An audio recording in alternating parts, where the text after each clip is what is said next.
Now let's suppose you've compiled a large list of data. For example, if you see here, I have all the math tax scores for every 9th and 10th graders in math at my school.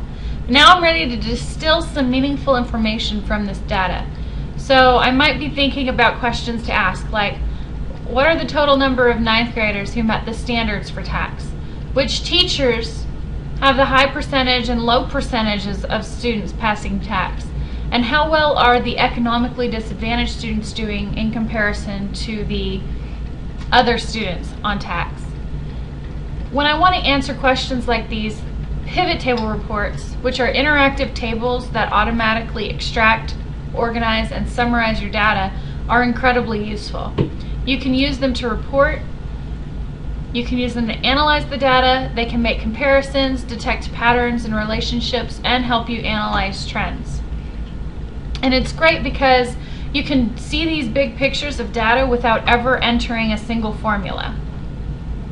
It lets you summarize, analyze, add and remove data, quickly rearrange the layout, and view subsets of data.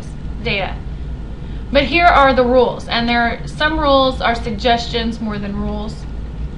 But you definitely have to have a heading. These are the heading. The heading should be in the row directly before all my data starts.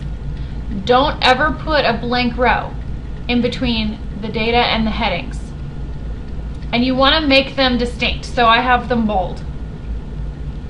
Now you usually want to leave at least a couple of rows above these headings. I've left one. You just want to have a couple above them because you can use them for formulas or some critical data later. Now, it's a bad idea to have blank cells within this data, so make sure to repeat the data if you have to, but don't leave blanks. And then after we've done this, if you want more information, there's some great resources available online, but one of my favorites for some Excel tips is ozgrid.com. That's OZGRID.com. And if you went to www.ozgrid.com/EXCEL, so ozgrid.com/Excel, it has some really good hints and tips for you.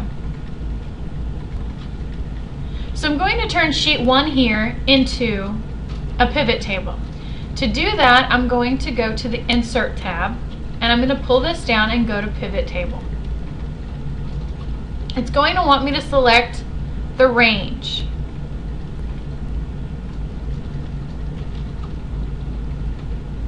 Sometimes it will automatically select it for you. So I'm going to select my range and hit Enter. And then it's going to ask me where I want to put it, and I'm going to put it in a new worksheet. And I hit OK. And so now this is what I have looking. This is my pivot table, and it's allowing me to take anything from this field list on the right and put it over here in this list on the left. Now at this point you're looking at a drag and drop. Over here on the right I can drag and drop into these fields here. So for instance, I could drag tax scores right here, and I'm going to have some of tax scores there. I'm going to undo.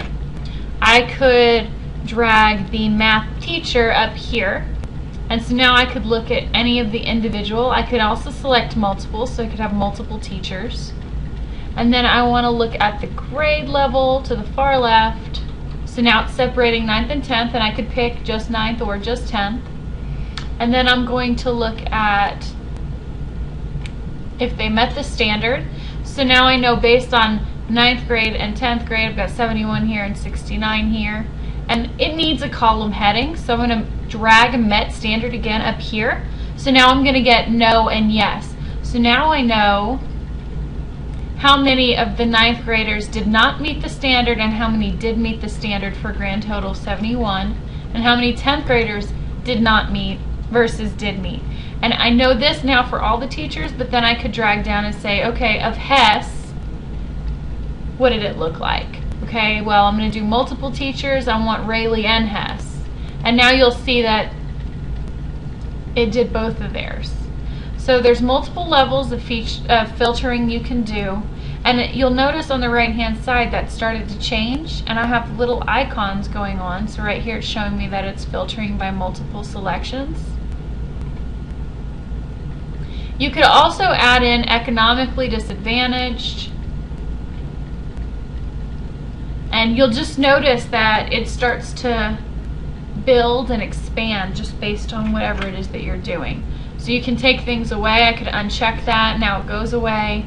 There's all sorts of options that I have. Here's another example of a pivot chart with the same data. So this was done with teachers here on the left, economically disadvantaged, and whether or not they met the standard for the grand total. Here's another example. When you're clicked in the pivot table, it's going to pull up the field list on the right. When you aren't in it, it looks like any normal Excel spreadsheet. So that's a little bit about pivot tables. If you would like to learn more about pivot tables, please visit some outside sources. There's so much to do with it, but really the most fun is just to start to play.